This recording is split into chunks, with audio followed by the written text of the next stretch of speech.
only want that we're aware of is speed. He refused to pull over. They tried to pull him over for speeding, and obviously he is just refusing. At this point, there's just so much danger.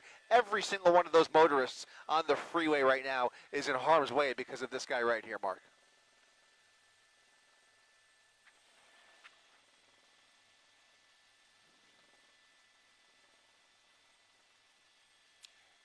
Yeah, I'm trying to figure out. I think that's going to be the 60 freeway.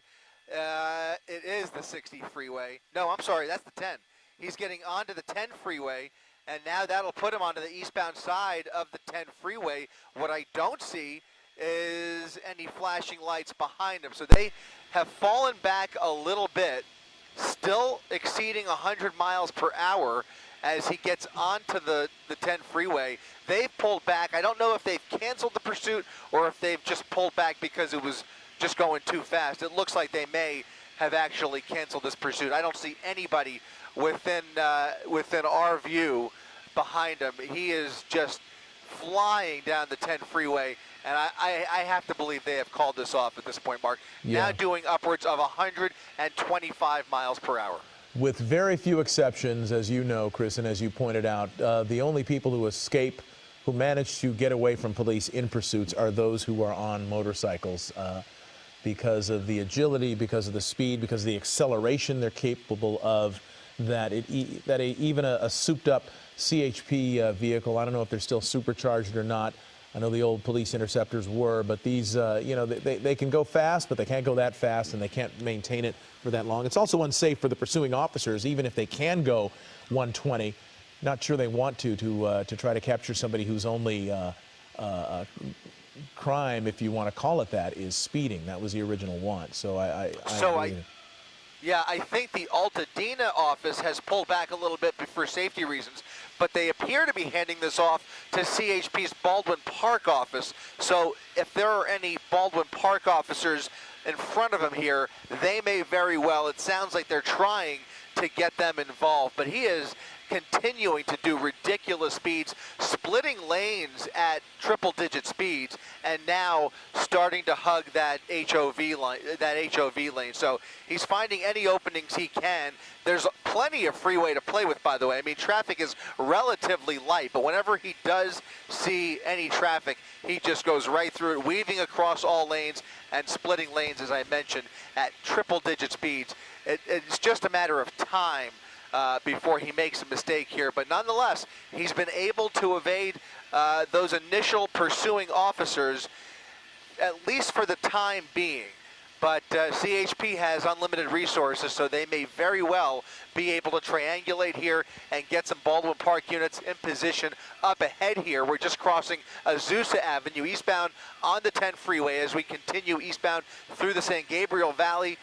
He is all over the road, still pushing it and twisting that wrist all the way back, and he is just flying. Look at the speed compared to that motorcycle with the rest of the cars on the road, Mark. It's really frightening. And the rest of the cars are probably going 75, right? I mean, the speed differential is striking. You're looking at, 127 miles an hour, almost 130 miles an hour at some points here. That's just astounding, and you can't compete with that. You can't deal with that. It's almost outrunning the ability of our sky map stuff to tell you what freeway's on. You know, the little signs show up about halfway across the screen. So if they were able to get a license plate, maybe that's the tactic, because we've heard of that. No plate. There was no plate. Oh, there's no plate on it. No plate. So this guy gets away. He's scot-free.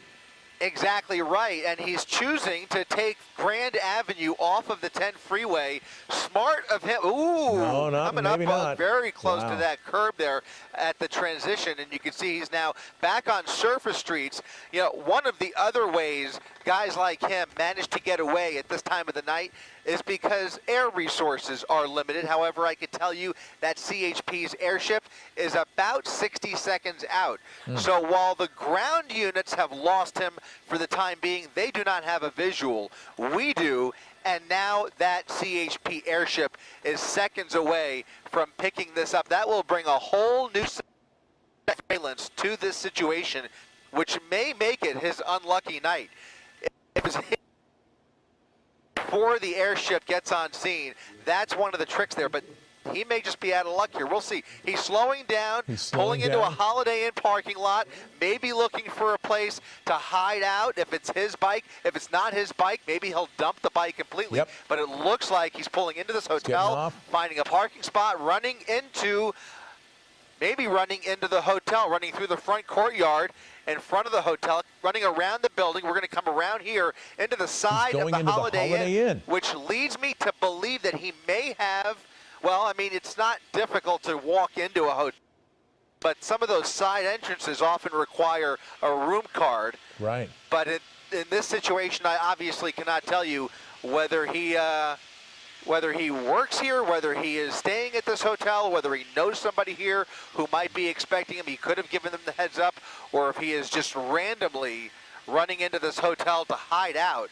In any event, that is going to prompt a whole new set of strategies for the California Highway Patrol, because with what we just saw, and now that they know where he is, it's not out of the question that they start to surround this hotel, Mark. Right, and so just to keep our bearings here, I know it was really rapid in terms of finding out where exactly we are. This is the Holiday Inn, and what city are we right now? It's going to be, yeah, we're in the San Gabriel Valley at Garvey Avenue and Fairway Lane.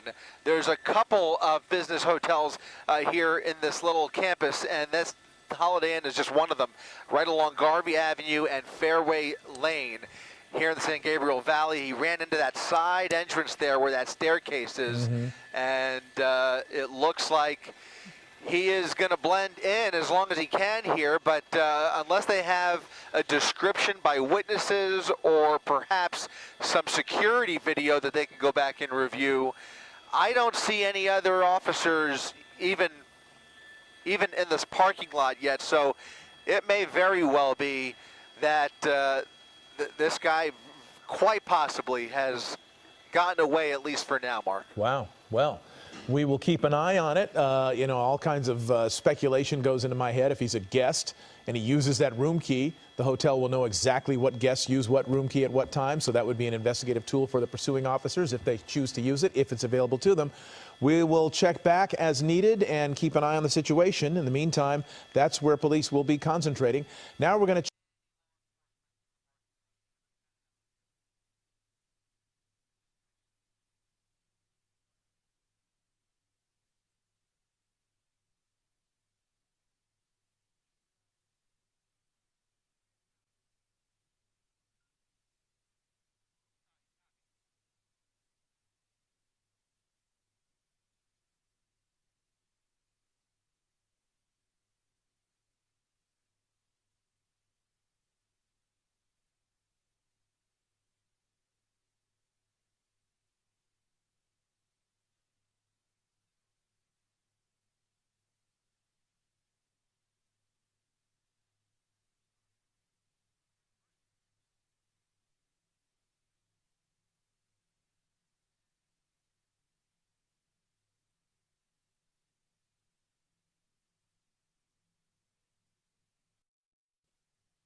You guys don't hear it? You guys, you don't hear anything?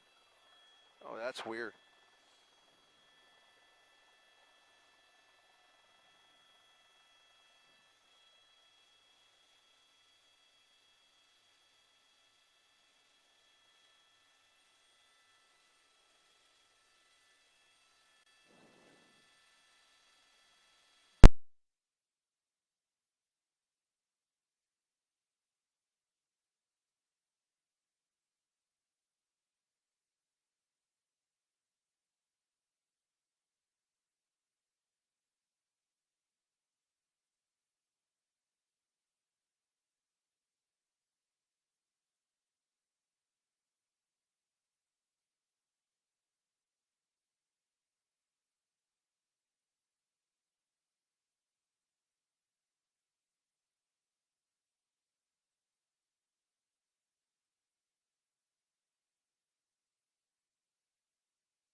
It's time for the Spectrum Sports Report. Looks like it's going to have to be Dodgers in 5. Rob Fukuzaki joining us with more. Rob? That's right, Mark. Take it to the limit, right? Tonight was cool and windy here at Dodger Stadium. More like San Francisco weather than L.A., adding a Southland product. 2 former Dodger pitchers now on the Giants, and that spelled doom for the Dodgers in Game 3.